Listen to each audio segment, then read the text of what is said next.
Well, if you've been following Gretchen's PFAFF 332 at all through the Facebook posts that I've been doing, you know that it has had a number of electrical and mechanical challenges.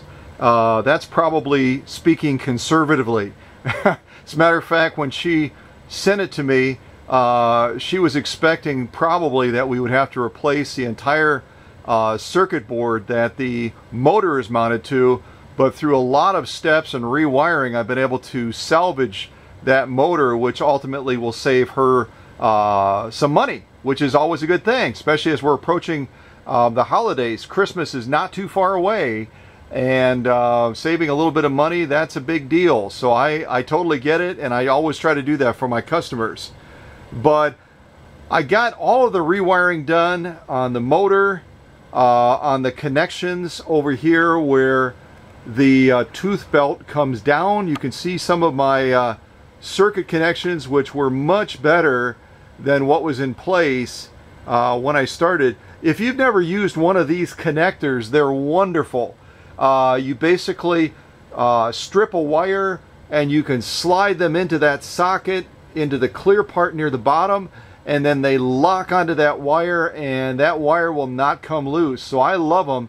They're much more secure than other means of tying wires together. They're pretty much bulletproof. And so when I did all the rewiring, I utilized that. This one here, I had to use a wire connector because the wire coming off of the motor was just too short, and I didn't want to have to do a jumper off of it. So that's the only exception to the rule, where once in a blue moon you have to use one of these wire ties because it just wasn't long enough to insert into one of these quick connectors. And these quick connectors, I think, are rated for like 30 amps or better, so you don't have to worry about even a powerful machine like this, a 332, which is going to put out about 1.3 amps approximately. So the reason I'm doing this quick little video is I got all the way to this stage. I got all the wiring done. I did a couple of quick checks to make sure that we had good power supply, and then I plugged the machine in, and instead of being able to press down the foot control and make the motor run, when I plugged it in, it ran continuously. So the first fear I had is, did I somehow mess up the wiring? You can't quite see it here, but there's several wires coming from the foot control, coming from the motor, and you've got to get them all wired just right, otherwise the machine won't run properly. So I thought, well, did I get distracted? Did I mess up somehow? And then I looked over at the foot control at this connection point here, because when I took the old wire off, I'm going to come out a little bit. When I took the old wire off, you might remember, we got to come in front of the camera real quick here. You might remember that I had, and I've got to flip my screen around. So many things to do, so many things to remember. Plus I'm going to kick the camera over at the same point, and then I'm photographing what? I'm photographing the ground. So I'm going to lock that in place so I don't do that again. Alright, so you may remember these PFAFF machines, depending on what camp you're in. These come with a leather bound type cord, which really is cool. It encases the wiring in this leather, but unfortunately over time the leather inevitably will dry out. It's almost like a rawhide, and it dries out and it starts to crack. You can really see a little bit of that on this side, and so it was obvious that this wiring was not going to stand, and it certainly was not maximizing the power that the machine was putting out. So I knew I had to replace the cord. I wanted to replace it with a cord that I typically use, which was rated up to 30 amps, well above what the machine is going to demand and what the foot control will demand. And I also, as you might remember, had to also replace the power cord as well, and I used one of the power cords that I sell on eBay. I'm the only one on eBay that sells power cords for the PFAFF vintage machines, that take this type of plug-in point, which is basically a male plug-in prong point, 2 prongs on the back of the machine. And this was Gretchen's, which you can see is a classical issue, or a classic issue that happens with these power cords. That plastic casing has a lot of stress as you're plugging it in there, and those 2 prongs are pressing against the edges, and eventually it cracks. That's why the cord that I've offered has become such a valuable resource to customers, because this fails all the time. So I knew I wanted to replace the power cord going to the foot control, needed to replace the power cord, the main power cord for the machine itself, and I plug it in and it runs continuously. And I started to panic. I thought, oh my gosh, I got distracted. I was either listening to a fun song, no, not my clap song that I love so much, but I was distracted in some way, and I messed up the wiring over here. Well, sometimes solutions are complex and sometimes they're simple. And what I discovered, as I zoom in really close, then I'm going to flip my screen around and show you what happened. And that way you'll be able to see that even to someone like me that spends a lot of time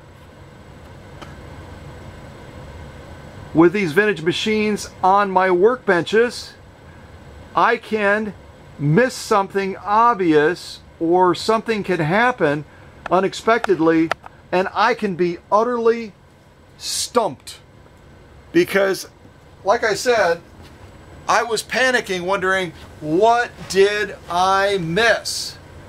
And what I had missed is that the original wires, matter of fact, I will grab them. The original wires that connected to this foot control were like this. Real flat, 2 little circular points for the screws to go through. And so when I made my connection to it, I had some sheathing on it. It was too thick, and I had to remove that plastic sheathing, which is on the end of the wire connector. And when that happened and this pedal was shifting around, these 2 wires that connect to the foot control made contact together, and I couldn't see that relatively clear, because I always insulate my connection points with a polymer type material so that that electricity is maximized even more. And those wires had slipped a little bit, come together and touched, and when you have the 2 connecting wires to a foot control touch, what's the result? The result is that machine will become a ghost machine and will run every time you plug it in without ever pushing the foot control. So the fix was very simple. I had to separate those 2 wires. I've got to create a better insulating barrier between them, and then we're good to go. But that's not the end of the drama with Gretchen's machine. Let me show you something else real quick as well. And that something else is the troubleshooting step that I'll sometimes take if I get a foot control that isn't responding properly, is I will make an adjustment within the foot control to try to get a better response, a more even response. I'm going to see if I can flip this over and still keep it in the camera. Actually, I'm going to have to flip it end to end as well. Hopefully I'm in the shot there. I think I am. So on the PFAFF or the PFAFF 332 foot controls, this again is an original foot control that Gretchen has. You can see it right there. Kind of a big bus style, which is kind of cool. There's an adjustment. It would almost be like the older cars that used to be able to adjust the carburetor to increase or to make the gas or the air more lean. Well, on this one, what it does is it makes that foot control a little bit more sensitive. And right here on the end, I don't know if you can see that, I hope you can, there's a little screw that you can either screw clockwise and make it more sensitive, or screw it counterclockwise and make it less sensitive. Well, the result right now with the way it's adjusted, once I figured it out that those two wires on the other side were grounding out, what I experienced then, and I'll show you shortly, I'm going to try to zoom in just a little bit tighter. There we go. That's a really good shot. I love that. What I discovered is that this screw had been turned all the way out. How do I know that? Well, when I push on the foot control all the way down, pedal to the metal, and I could do it from this angle right here and just push it down, the machine, you can barely hear it. Matter of fact, let me wind the shot and you'll see what's happening. This machine, full pedal down to the metal, is barely running. Let's go out this way. Come on. Yeah, all right, let's kind of go like this and like that. Then you can see approximately how fast that balance wheel is turning. And again, I'm going to have that pedal all the way down. All right, I can kind of see myself a little bit now. All right, so I'm going to push this pedal all the way down. Just don't touch these two contacts or you'll get a nice surprise. Look at how slow that thing is turning. 1.3 amps. It's turning like a modern machine, a sluggy little turn. It's horrible. And after doing all of the wiring and doing a number of adjustments to the foot control. But the problem with the PFAFF foot control is easier to solve than some others. You simply need to go into that little fine adjustment and you need to turn it to the right, which is clockwise. And as I turned it about 2.5 turns, and now I push this down, watch what happens. Oh, that's a little bit better. All right, I'm liking this. I still don't think it's full power, so I'm going to give it just a couple more turns. See if we can get it just a little bit more ramped up, if you will. 1, 2 more turns. Now I'm going to push it down again. Oh yeah, we're getting there. I'm liking this a lot. Yeah, baby. All right. So, this quick little video, this premiere video, highlighting a challenge that I experienced, and I was stumped. What did I do wrong, for goodness sakes? It was not a wiring issue over here, which is the most complex thing that I had to do thus far on Gretchen's PFAFF or PFAFF 332. It was a simple issue of 2 wires grounding out on themselves because of having to rewire it and not having enough space to insulate those wires from each other. And then it was an issue that this fine adjustment to maximize foot control output was cranked way to the left counterclockwise to a point where the machine was barely getting any electrical flow whatsoever. So I just wanted to share this with all of you. You may encounter it, or you may see others on different sewing talk boards talking about the same issue, because let me confide in you for a second that when I was looking at this and going, what did I do wrong? I actually searched on Google to see if there was a solution, and there was no solution out there whatsoever addressing these specific issues that could really easily happen to someone that is rewiring a PFAFF foot control and or redoing the wiring in the motor case area.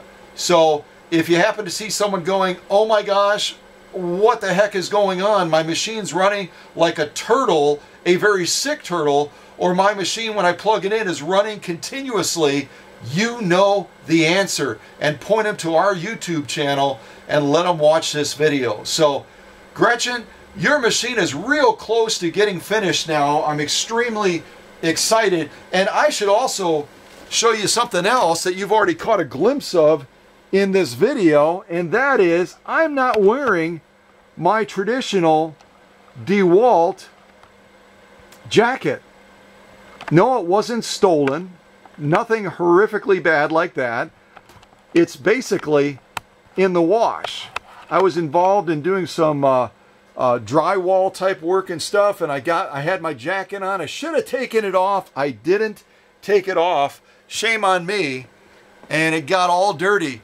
But it's appropriate that I'm wearing this red, white, and blue USA jacket, as weathered as it is, because this weekend is Veterans Day. And as a veteran myself, I wanted to give a salute to all those who have served and say thanks so much. Whether you're an Army guy like me, a Marine, Air Force, Navy, Coast Guard, whatever branch of service you served in, thank you for your service as well.